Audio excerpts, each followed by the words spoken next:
Tascha, please tell us a little bit about yourself, what you do at Alpha Finance, a little bit about what Alpha Finance is, and then your topic that you're going to cover today, what you're going to be covering for us. Thank you. And then we'll have some questions at the end. Yeah, so nice meeting you, everyone, and excited for this. So, a bit about myself and Alpha Finance as well. So I actually came from more of a traditional finance background.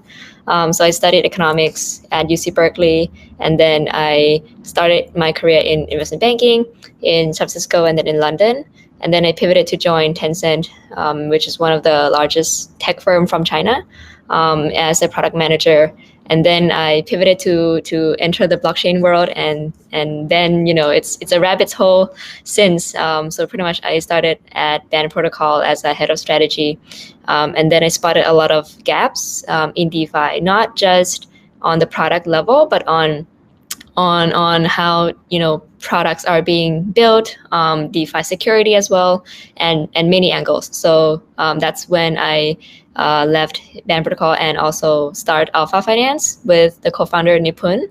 So that's a bit about me and a bit about Alpha. What it is you can think of it as a DeFi lab.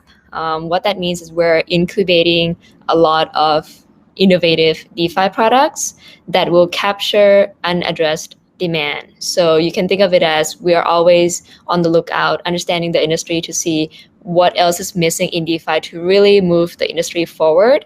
And that's what we're going to build. And pretty much the end goal of it for this year, right, is to build out the whole Alpha ecosystem out in DeFi that will consist of multiple innovative DeFi products that will work together and really achieve one main goal: to maximize the returns for users, but also help minimize the downside risks in the most easy way. So that's the end goal for this year. And then, once we are able to build a strong Alpha ecosystem out in DeFi, then that's when we shift and really look beyond DeFi and see how we can innovate and bring this strong ecosystem out to traditional finance. So yeah, that's a bit about Alpha Finance, and more about the topic today is the DeFi Super App. So that's going to be explaining more on the Alpha ecosystem and why we think it's one of the pretty interesting ecosystem. Okay, fantastic. So you have a slide deck that you want to share with us? Yeah, should I share my screen, or I sent you the deck as well? You can. Yeah, you can. No, you can share it. There's the share button on the bottom. Okay. Yeah, you see that, the share screen button? Yep. It should be the third one, or yeah. Perfect. Yep, we can see it. Great. Fantastic. Okay, so I've touched upon some of these already. So let me just skip into this image. So this is the vision that we have towards the end of the year, right, in terms of the whole Alpha ecosystem. Let me give a bit more on the details of these particular products later on. I just want to give the high level picture first. And I think the key thing of this is that you will see that each product will grow in its own area.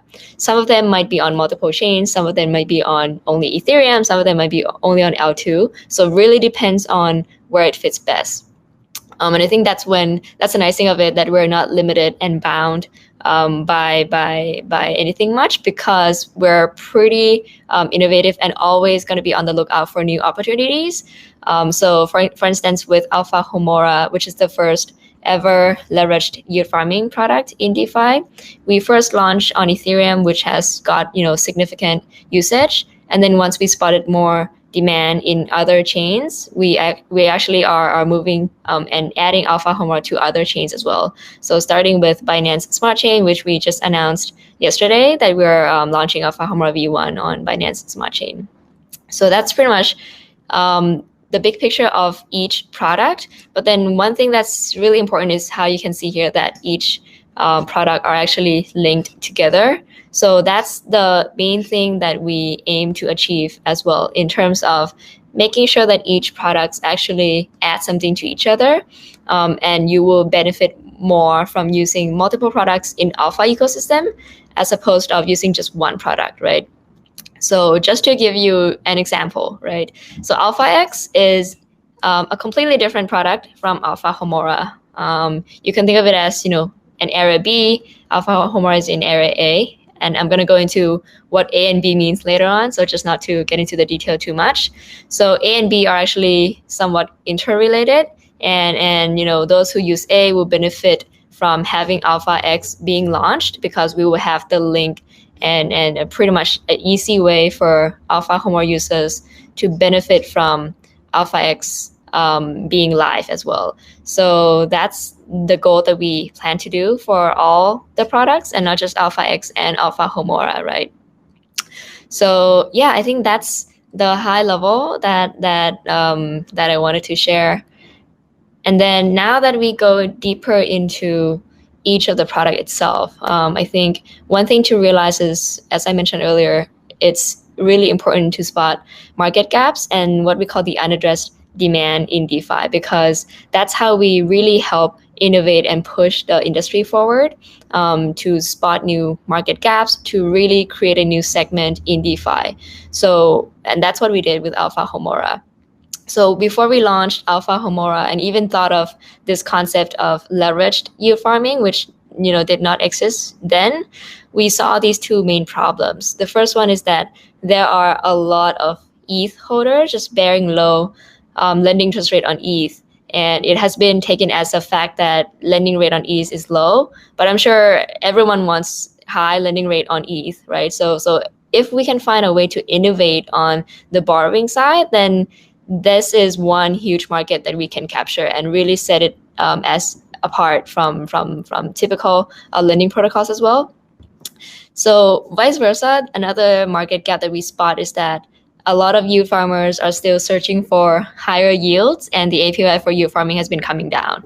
So, when mixing the two, we came up with, okay, hey, what if we create a lending protocol that actually is specific to one particular use case for borrowing? So that's how we came about with the idea of leveraged yield farming, which means that the borrowers are actually paying high lending or high borrowing interest rate on borrowing these ETH out, but they are actually getting more yields from doing more activities on yield farming, and getting more trading fees, APY, and everything as well. So with Alpha Homora,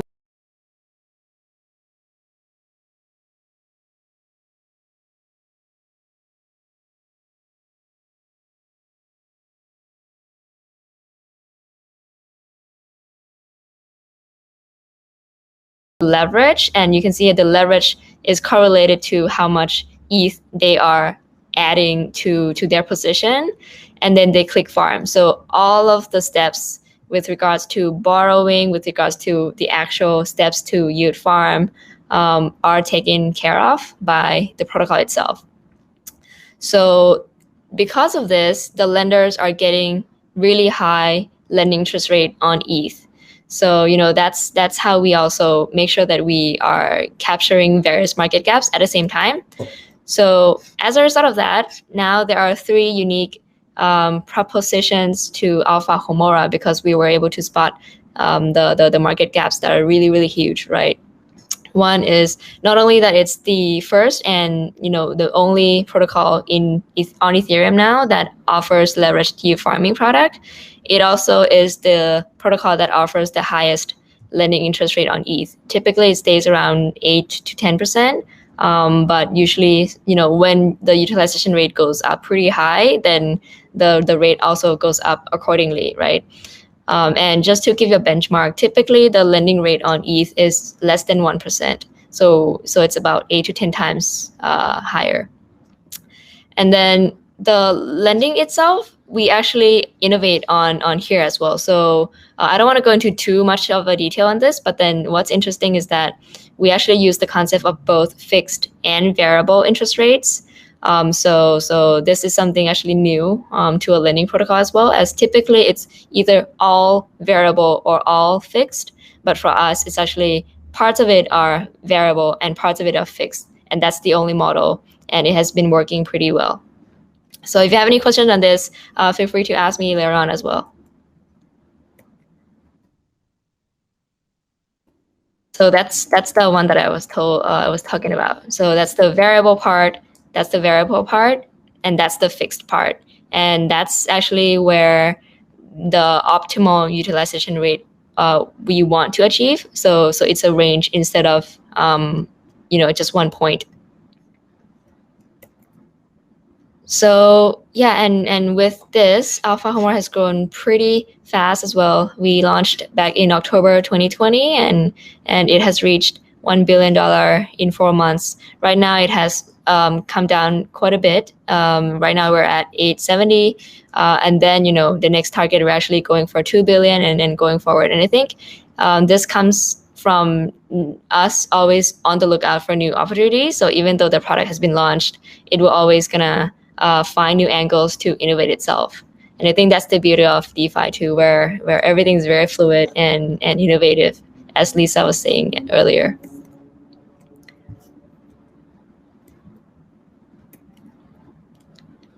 So with Alpha Homora V2, what we're doing that's even taking lending further, taking leverage farming further, are a number of things. But you can think of it as 4 main things that really stand out comparing to V1. And really much what the end goal of this is going to be is that Alpha Homora V2 will be the go-to leveraged yield farming protocol in DeFi. And vice versa, it would be the go-to lending protocol in DeFi because it can offer the higher lending interest rate on multiple assets and not just ETH. So don't want to go into too much detail either, as I'm not sure if how familiar you are with Alpha Homora V1 already or not. So if you have particular questions, I can go into that at the end. Now with another product, and I think this is where it becomes more interesting with the whole concept of building a DeFi super app and the whole ecosystem out, is that you're not bound to just innovate in one area. Let's say we launch Alpha Homora and we're bound to just innovate for that product, right? We actually are thinking at a bigger picture and see what else can we add to the ecosystem that actually makes the ecosystem bigger, but also benefits the existing products too. So I think this is actually something that not only us that we have started doing, but other protocols are starting to build an ecosystem out. So a lot of times the other protocols are usually started out from one product, and then they saw more opportunities, and then they really think that adding a suite of product would actually work as an ecosystem better than just one product innovating alone, right? So with AlphaX, it's a decentralized, non-order book, perpetual swap trading market. So all of this might sound pretty confusing, but this is I'm just gonna break it down for you. So it's a decentralized trading product, and then with this trading product, you are actually can take leverage as well. So let's say you can go up to 10x on various trading assets, right? And then the unique thing of this is that you don't have to have that asset to be able to trade it, because everything is all based on the price. And that's what perpetual swap is really all about, that it doesn't really require you to have Bitcoin to actually trade futures or perpetual swap contract on Bitcoin, but everything is all settled in USDT. Another thing about here, non-order book, is it doesn't require the two sides of the book, so those who want to sell and those who want to buy, to bootstrap liquidity. So this is a concept of the AMM, or the automated market making in derivatives market. So that might be that might be a bit confusing, but this is actually a part of the derivatives market that Lisa was talking earlier, and we think that this will grow really, really fast, especially with derivatives this year. I think a lot of the foundational DeFi protocols, let's say like lending, AMM themselves, have been built out and really set a good standard since last year. So now we're actually at the step where we're building out the derivatives area of DeFi. And what's interesting about Alpha X is we have to understand who we're targeting, and that's how we will determine how we're going to build the product. And I think this is the most important thing for us in terms of how we approach building products. I cannot speak for the other projects, but I think this really gives a sense of who you're really targeting and how you're going to build it and how you're going to present the product, right? So if you think of a perpetual swap product, you might just think of targeting current perpetual swap traders who are trading on the centralized exchanges. So instead of doing that, we actually are targeting less of this group, but more of the other groups because of various reasons. And I think, different protocols and different projects have different opinions. This is our opinion in a sense that there are a lot of reasonings behind that. We may not be able to capture all of these groups, and this group might just want to stay in the centralized way of trading because of the big positions that they do, because of the drawbacks on blockchain at the current landscape. So that's why we are focusing more on these two. So this second bucket here is the current Alpha Homora users who pretty much they are taking the leveraged yield farming positions on ETH already. So that means that they are exposed to a certain side of leverage, right? So let's say they take 2x on ETH, they might be in a position of shorting ETH, exposed to that position. So what Alpha X is going to help is it will really allow them to be able to hedge themselves out and open the opposite long position. And we will have a really simple UI to pretty much guide them through so that they would be able to finally be at a market neutral leveraged position. So, that's the first users that we're targeting. And the second users here would be pretty much a new target group in perpetual swap trading. So these are the groups that we think have a lot of potential to really not just grow Alpha X, but grow perpetual swap trading on chain in general. So these are pretty much people who haven't traded perpetual swap but want to trade, and pretty much they are in DeFi already, so they want to trade on blockchain in a decentralized way, but they think or haven't got the time to really dig deeper into perpetual swap trading because it's actually pretty complicated with funding rate mechanism, with auto rebalancing, and etc. So in order for us to really capture this new user group, we are innovating on how we build the product. So then we dig deeper into understanding what do these users want in using a perpetual swap product, right? And we make sure to have that on our product. So pretty much the first thing that we do is we bake in the funding rate payments into the quoted price. So if you're familiar with perpetual swap trading already, you would know that you would have to pay the funding rate payments every 8 hours or whatever frequency they are set. And funding rate payments would actually have an impact on how much you gain or lose on your positions. What we do here is we actually bake that in on the price itself. So when you trade on Alpha X, the only things that matter would be the entry price that you buy or open your position at, and the exit price that you typically just sell or close your position. So the experience is actually quite similar to spot trading. So I think by making it as simple as possible on the user side, that will actually allow more people in DeFi to just enter these derivatives through Alpha X. The second thing that we do here, making sure that whatever we do, even for the product level, right, we always try to think of interoperability first. And I think that is the key thing in DeFi and the key thing to build out the ecosystem out. So with Alpha X, how we're doing that is through this tokenized positions. So once you open a position on Alpha X, your positions are being tokenized to ERC20 token.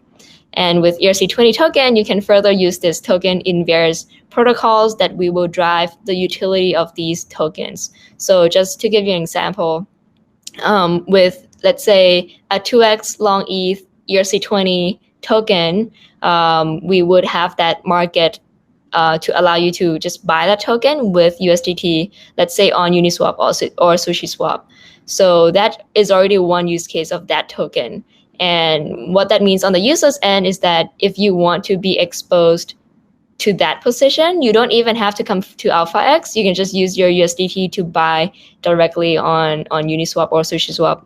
And I think that would be a pretty significant growth for AlphaX and DeFi and perpetual swap on chain in general too.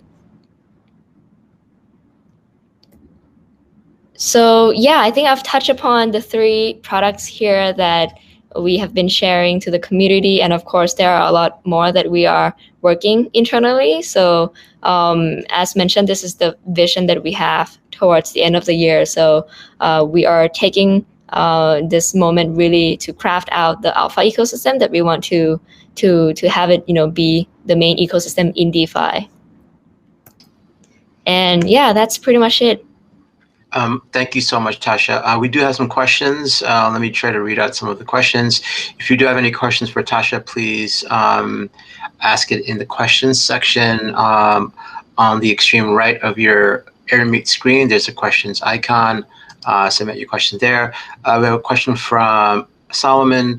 How are you about to achieve 8% interest rate on ETH when it's 1 to 2% elsewhere? Good question. Let me show you this slide.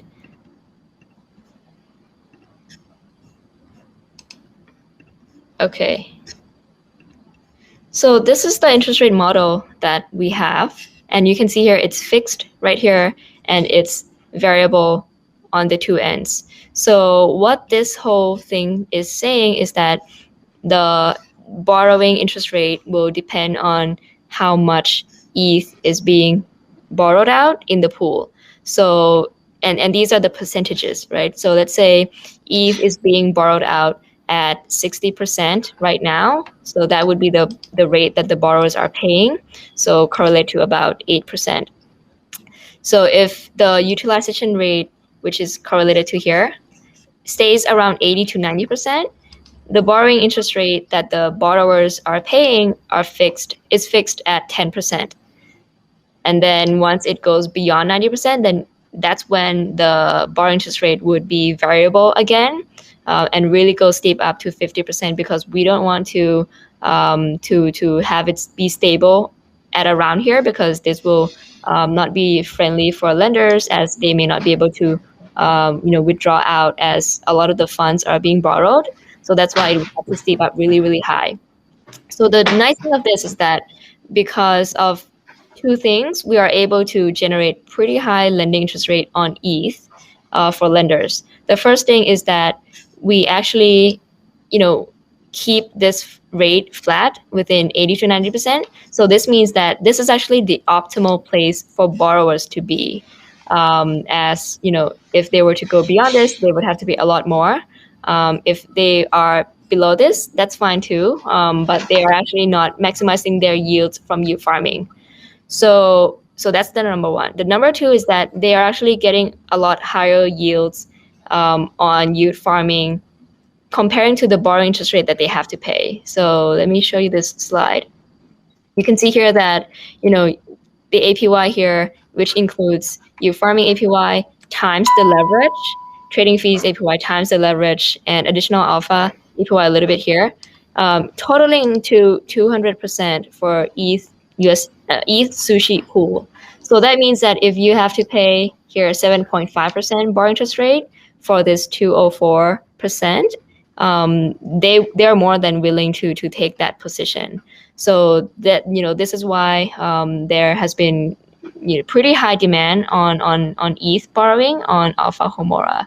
But one thing to note is that yield farming has some risks to it. So make sure that you understand the risks associated with yield farmings before you go into open your position on Alpha Homora. Okay, great. Thank you. We got a couple more questions coming in from Josh. When will borrowing be available again for a V2? When do you expect new pools? Thanks. Yeah, so we are taking Alpha Homora V2 is being audited right now by OpenZeppelin. So once it's being done audited, and once we've gone through all the new security measures that we have set out, and we will also share the new security measures out to the whole DeFi ecosystem, so the new projects or even the existing projects can benefit from it. So towards the end, once the audit is being completed again, then we will relaunch V2 with new pools. Okay, great. And then I have a question from Roman. Does a perpetual swap come with the option to demand delivery for whoever is long? Sorry, can you repeat that again? Does a perpetual swap come with the option to demand delivery for whoever is long? So this is different from options. Note that there is no actual trading of the underlying asset itself. So everything is based on the price of that asset. So you're actually trading a price of that asset. So let's say you're longing on ETH, you're actually longing on the price of ETH. So as a result, there's no actual settlement of transferring ETH or BTC to each other towards whenever you want to close the position out. Okay. And then we have another question from CK. Chong, will Alpha expand the lending functionality and directly lend ETH USDT to users with enough collateral? So you mean, just to understand, and I mean, just to confirm that I understand correctly, lending on Alpha Homora V1 is limited to ETH. Lending on Alpha Homora V2 are, with including ETH, stable coins, and then going forward, we'll have more assets when we relaunch as well. So with that, lending is separate from yield farming. So if you have a collateral, let's say if you have your lending assets, lending in ETH, USDT, and DAI on Alpha Homora V2, those assets cannot be used as collateral on the yield farming side. And I think that's actually just to keep it pretty simple and separate on the contract level, as things can get pretty complicated and may be quite a pretty big thing to work through. Okay, great. And then we have a bold question here from somebody trying to get a job with you, I think. And are you still open for a business development position at Alpha? Yeah, we are. So, if you are interested, please feel free to send your resume and some information about yourself to hiring@alphafinance.io. Okay, great. Thank you. We've got a bunch more questions. Let me just see here. Let me just pick one from Anna because she asked another question which I didn't get answered for her, so I owe her an answer. What is the math logic formulaic approach behind fixing the fixed rate if it is only dependent on the demand supply and is not driven by other factors? How are you arriving at the fixed rate? Got it. So it comes down to multiple things, right?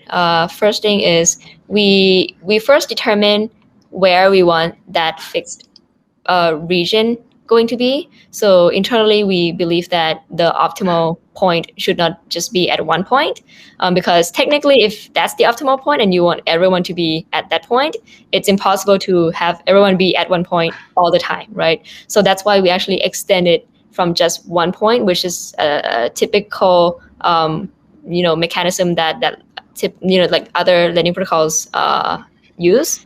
So we expand from that one point to a range. And then, next question become, where do we want that range?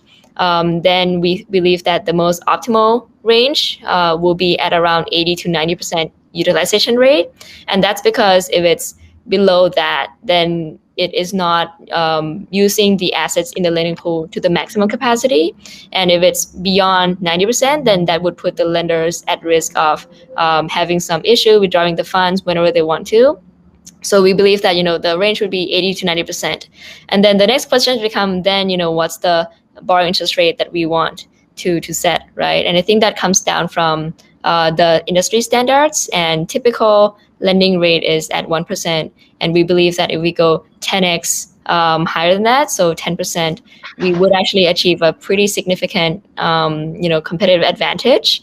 And yeah, that's how we derive at that interest rate model.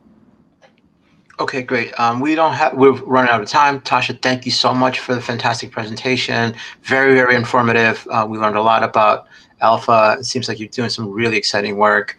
We really look forward to the future of your organization and team. Obviously, we will be in touch. Thank you for your time. I appreciate it.